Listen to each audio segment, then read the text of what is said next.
بسم الله الرحمن الرحيم الحمد لله رب العالمين والصلاة والسلام على سيد الأشرف الأنبياء والمرسلين سيدنا محمد وعلى آله وأصحابه أجمعين أما بعد فأعوذ بالله من الشيطان الرجيم بسم الله الرحمن الرحيم.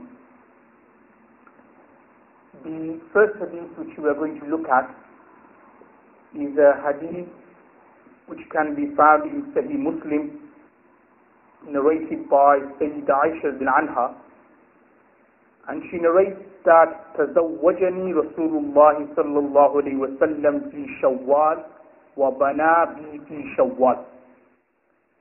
That Rasulullah صلى الله عليه وسلم married me in the month of Shawwal, وبنى بي في شوال, and Rasulullah صلى الله عليه وسلم consummated the marriage, or I went to live with Rasulullah sallallahu alaihi wasallam during the month of Shawwal. And then she goes on to say, فَأَيُّ نِسَاءِ رَسُولِ اللَّهِ صَلَّى اللَّهُ عَلَيْهِ وَسَلَّمْ كَانَ أَحْظَى عِنْدَهُ مِنِّي. That out of the wives of Rasulullah sallallahu alaihi wasallam, who is the most blessed or who is the most beloved in the who to Rasulullah sallallahu alaihi wasallam minni than me. Now there are 2 points from this particular hadith which we can derive. The first point which we can derive from this hadith is that it is permissible to do nikah or to get married to a woman and then have what we call in Urdu rukhsati afterwards. It's not necessary that you have to get married and then on the same day you have to consummate the marriage, or on the same day the bride will go and live with the husband. It's permissible, say for example, to get married in one particular time and then later on, a year later, a couple of years later, you can then consummate the marriage in terms of the girl going to live with the boy. And this is quite clearly mentioned in another hadith of Sahih Muslim, where it says that Rasulullah sallallahu alaihi wasallam married Sayyidah Aisha bin Anha at the age of 6. And then Sayyidah Aisha bin Anha went to live with Rasulullah sallallahu alaihi wasallam at the age of 9, 3 years later. So what we can gather or derive is that it's permissible to get the nikah or the marriage done. And then later on, when the boy and girl are ready, if they want to then now live together, then that is permissible and that is allowed. So that is one particular point which we can gather from this hadith. However, that isn't the main point. The main point which we can gather from this particular hadith is the permissibility of marrying during the month of Shawwal. Now, the month of Shawwal is the 10th month in the Islamic calendar, and it comes after the month of Ramadan. So Ramadan is the 9th month, and the month thereafter is the month of Shawwal. And the month of Shawwal is actually a very blessed month. There is a very famous hadith of Sahih Muslim where Rasulullah sallallahu alaihi wasallam has said that whoever fasts in the month of Ramadan and thereafterwards he follows it up by fasting 6 days in the month of Shawwal, kana kasiyamid dahr, it is though that he has fasted the entire year. Also, the month of Shawwal is considered to be very virtuous and blessed because it is considered to be one of the months of Hajj, Ashurul Hajj.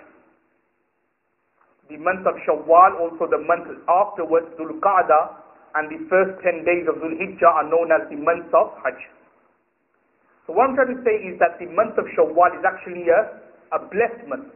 You have a virtue such as if you were to fast 6 days along with the month of Ramadan, it's considered to be as you fasted the entire year.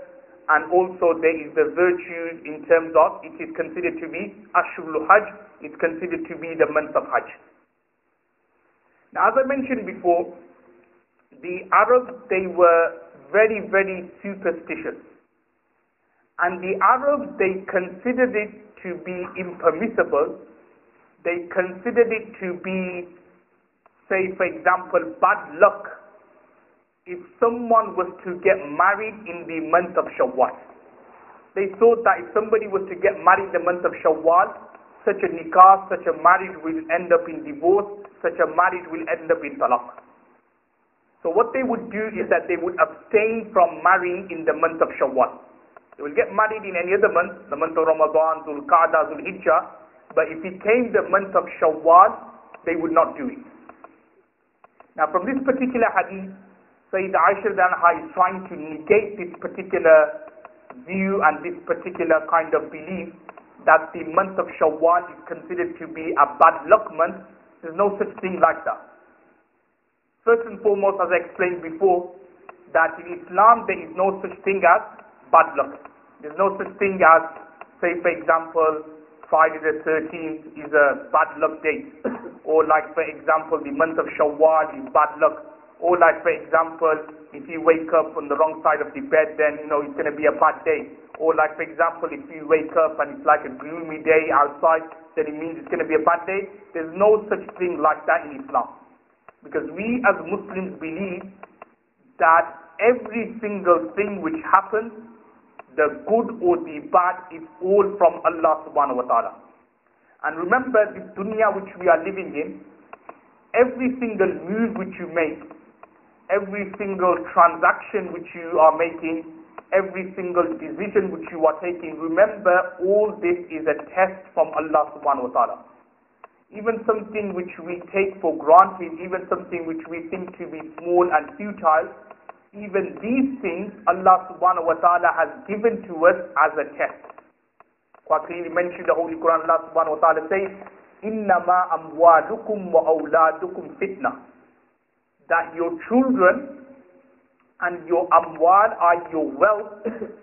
Allah subhanahu wa ta'ala has given it to you with the intention to test it. Fitna means with the intention of testing people, how they react with the wealth, how they react when it comes to children. So even something like money which we have, that's also a test from Allah. Allah subhanahu wa ta'ala wants to see that, okay, with all this money, what are you going to do with it? Are you going to waste the money? Are you going to be extravagant? Or are you going to spend it in the path of Allah subhanahu wa ta'ala? Are you going to give it to the poor? Are you going to give it to the needy? So what I'm trying to say is that every single thing which happens, the good or the bad, is all from Allah subhanahu wa ta'ala. Now similarly, if a nikah was to happen in the month of Shawwal, just because it happened in the month of Shawwal, it doesn't mean that you can take bad luck from the month of Shawwal and now start saying that, oh, this marriage is going to end up in divorce, this marriage is going to break up and so on. That is totally wrong. Because if a marriage was to work out, and if a marriage was not to work out, that again is up to Allah subhanahu wa ta'ala. If Allah subhanahu wa ta'ala has decreed that this particular boy and girl are going to live happily ever after, they're going to have many children, there'll be hardly any arguments, there'll be hardly any problems, then that's again a will from Allah. However, Allah subhanahu wa ta'ala wants to, this particular boy and girl, and we sometimes see that sometimes a boy and a girl, they get married and we think to ourselves they are total like match made in heaven, as they say, like they're total fit for each other. But then we see a couple of years later, he ends up in divorce and talaq. So why does that happen? We have to then say that, well, Allah subhanahu wa ta'ala has decreed that it's going to happen. So even though you may look at everything, the boy looks okay, the girl looks okay, they seem to be compatible for each other, but then a couple of years down the line, they end up in divorce.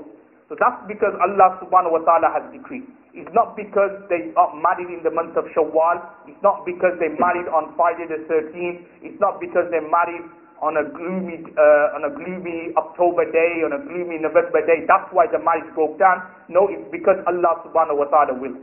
And this is what Sayyidah Aisha is trying to say, is that because I said there was a custom of people thinking that marriage in the month of Shawwal is something bad, then Sayyidah Aisha is saying that, look, I got married to Rasulullah sallallahu alaihi wasallam in the month of Shawwal.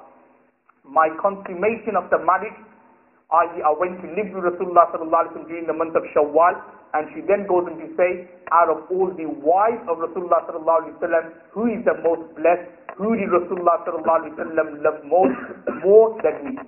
So So what we can gather is that it's not necessary that you getting married in the month of Shawwal, that's going to be a cause for an unhappy marriage, that's going to be a cause for a breakup of a marriage. It's all down to Allah subhanahu wa ta'ala. So if there was something wrong in getting married in the month of Shawwal, then Rasulullah sallallahu alaihi wasallam nikah with Sayyidah Aisha anha would have broken down, would have been an unhappy marriage. However, when we look at the ahadith, it's entirely the opposite, the contrary. Sayyidah Aisha anha was very, very happy with Rasulullah sallallahu alaihi wasallam. Rasulullah sallallahu alaihi wasallam in turn was very happy with Aisha anha, and he loved Sayyidah Aisha anha the most. So what we can gather is that this belief which we have, and the reason I'm saying this in a bit more detail is that unfortunately you still get some people nowadays. Last year I remember somebody phoned me regarding this particular issue. Those that, is it permissible to marry in the month of Shawwal? And I said that obviously it's permissible. There's no such thing as any particular month being considered disliked or makruh or anything like that. So even nowadays, you'll be surprised people still have these kind of superstitious beliefs that you're not allowed to marry in a particular month, you're not allowed to marry on that particular day. Obviously remember, Islam or the Sharia says that you can marry whenever, and obviously whether the marriage lasts or whether it is a happy marriage or unhappy marriage, that is down to Allah subhanahu wa ta'ala's will. That is the first hadith. The second hadith which we're going to look at is a hadith which can be found in Sahih al-Bukhari, Sahih Muslim, narrated by Uqba bin Amir al-Anfu. And he narrates that Rasulullah sallallahu alaihi wasallam has said, أَحَقُّ الشُّرُوطِ أَن تُوفُوا بِهِ مَسْتَحْلَلْتُمْ بِهِ الْفُرُوجِ. And the translation of this hadith is that the most deserving of all the conditions to be fulfilled are those by which sexual intercourse becomes lawful and becomes halal. Now what is the meaning of this particular hadith?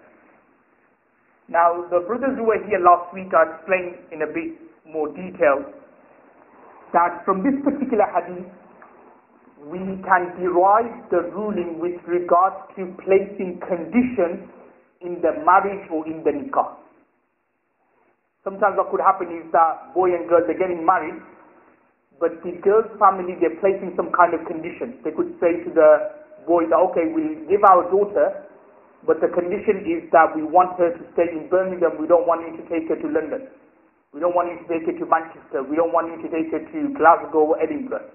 These kind of conditions. Or like, for example, the boy could be getting married to the girl, and he places a condition that, okay, I'll marry you, but I don't want you to work, or I don't want you to continue with your studies, or these kind of conditions where basically it is actually said or stipulated for the benefit of one of the parties. Now we look at this particular hadith in a bit more detail. Now the scholars have mentioned that a person, whether the bride or whether the groom, they can place either three types of conditions in the marriage or in the nikah. Now the first type of condition is something where the husband is saying to the wife that he is going to do, but when you look at it, he was always obliged to fulfill these conditions anyway. So what I mean by that is, just say for example, the husband, he gets married, and he says to his wife or to the bride that, look, okay, I'll get married to you, but the condition is that I'm going to provide for you. I'm going to give you shelter, I'm going to give you accommodation, I'm going to pay for the bills and so on. Now, all these conditions, they like obligatory anyway.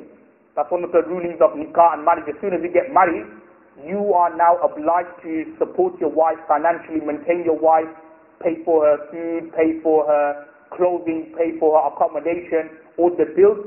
That's obligatory on the husband to pay for it, not the wife. Even though the wife may be working, it's not obligatory on the wife to pay for the bills. It's not obligatory for the wife to pay for the household, goods, the household, say the food and so on. That's not obligatory on the wife. Okay, fair enough, if she wants to do it out of her own will, that's different.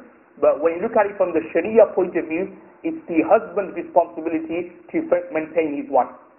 Now what I'm trying to say here is that a condition has been stipulated by the husband that, look, I'll get married to you, but I'm going to give you the food, I'm going to provide you the shelter, the accommodation. Now, because these conditions are obligatory anyway, so the scholars have mentioned that even if he was to mention it or he didn't mention it, it doesn't make a difference. It's obligatory anyway. Okay, so it won't really change the ruling, it won't alter the ruling. That's one type of condition.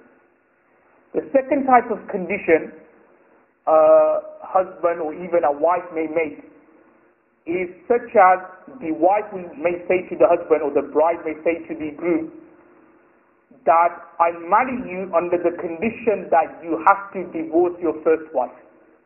Let's say, for example, the guy's got one wife already and he wants to get married the second time. So he's saying to the second proposal, to the second bride that, look, I'll get married to you, or sorry, the wife or the second wife says, okay, I'll get married to you, but the condition is that you need to divorce your first wife. Now, in that situation, the ruling is that such a condition is considered to be invalid. I.e., the wife, the second wife we're talking about, the second girl, she can't make such a demand that I'll get married to you under the condition that you have to divorce the first wife. Such a condition, the second wife is not allowed to make. And if she was to stipulate such a condition, it doesn't affect the nikah, it doesn't, have any effect on the marriage or on the nikah. And there's also a hadith which we'll look at later to that similar effect. The third condition here, or the third type of condition, are basically those which are mentioned at the beginning, such as the husband may say, okay, I'll get married to you on the condition that you can't work, or you can't do this, you can't do that, or the girl will get married on the condition that she wants to remain in Birmingham and she doesn't want to move out of Birmingham, she doesn't want to go to London, she doesn't want to go to Manchester and so on. Now, with regards to these conditions, then there's slight differences of opinion. Imam Ahmad bin Hanbal rahmatullah alayhi, he's of the view that you have to fulfill such a condition. And if the husband or the wife did not fulfill it, then the husband or the wife will have a right to cancel the marriage. So just say, for example, the husband, he agreed to get married under the condition that the wife is going to remain in Birmingham and he's not going to take her to London. Now they got the marriage done, they did, and just say the husband stayed in Birmingham for a few months, and then afterwards he says to the wife, oh, now you have to come with me to London. Now, Imam Ahmad bin Hanbal rahmatullah is of the view that in such a situation, the wife would be allowed to cancel and annul the marriage. So if she wants, she could actually go and say, okay, you know what, you broke a promise here, I want to get out of the marriage, she will be allowed to do that. That's what Imam Ahmad bin Hanbal rahmatullah says. However, the other Imams, like Imam Abu Hanifa rahmatullah alayhi, Imam Malik rahmatullah alayhi, they are of the view that such a condition, if the husband didn't fulfill it, it's not going to affect the nikah, it's not going to affect the marriage. However, the husband will be considered sinful for breaking a promise. So when you look at these conditions which he had placed, where he said to the girl that, okay, I'll keep you in Birmingham, we're not going to move away. But afterwards, just after a few months, if the husband did move away, then in that situation, it doesn't affect the nikah in terms of the wife will have a right now to cancel or annul the marriage. But what will happen in that situation is the husband will be considered sinful for breaking a promise. So when you look at it, the husband made a promise here. He said that, you know what, I'll keep you in Birmingham and we're not going to go anywhere else. But now because the husband has broken his promise and he's taken away from Birmingham, then in that situation he will be considered sinful and gunagar for breaking the promise, but it's not going to affect the nikah, it's not going to affect the marriage. The third hadith which we're going to look at is a hadith which can be found in Sahih al-Bukhari, Sahih Muslim, narrated by Sayyiduna Abu Hurairah anhu, that Rasulullah sallallahu alaihi wasallam has said, لا يخطب الرجل على خطبة أخيه حتى ينكح أو يتركه. Now the translation of this particular hadith is that a man should not propose to his brother's proposal unless he marries her or yatruka, or unless he lets go or leaves the proposal. Now this hadith here of Sahih Bukhari and Sahih Muslim is telling us something which is very, very important, and that is that if one particular boy or if a particular group has already made a proposal to a particular girl, then you should not make a proposal to that particular girl until or unless she either decides she wants to get married, then in that situation you can't make any proposal, or if she decides that she doesn't want to go ahead with the marriage, or the girl's parents decide that they don't want to go ahead with this particular proposal, then only then you can then send your proposal to this particular girl. Now this is something which is very, very important, and unfortunately it happens a lot nowadays, where brothers or guys in particular, they propose to 2-3 girls. And similarly, the girl's family also will, at the same time we're talking about, listen to 2-3 proposals from different boys, and then they'll sit down and they'll think, okay, let's take this one, let's leave them 2 out, or let's take this one and leave them 2 out. So this is considered to be against the sunnah of Rasulullah sallallahu alaihi wasallam. What you should do when it comes to proposal is that give one to a particular girl, or receive one from a particular girl's family, do mashwara, do istikhara, speak to brothers, speak to the local imam, do istikhara whether you want to go ahead with the marriage, and if you think, yes, I'll go ahead with this one, then, go ahead with it. If you think that, no, she's not compatible for me, then in a nice way say no, and then you look at the next proposal.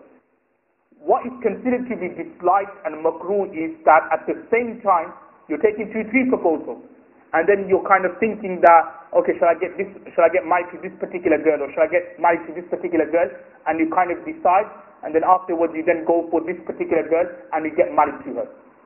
Now the reason why it's makruh and disliked, and to tell the truth, this is, some brothers actually have told me this before as well, have told me afterwards as well, that what happens is that when they have 2-3 proposals at the same time, and then they think, okay, we'll go for this one, and they go for that one, and just say if that marriage didn't work out, or just say, for example, that particular girl who they got married to, it's not, how should I say, what he said on the tin, or it's not what he said on the paper, then they start thinking, oh, I should have gone for number 2, or I should have gone for that one, or I should have gone for that one.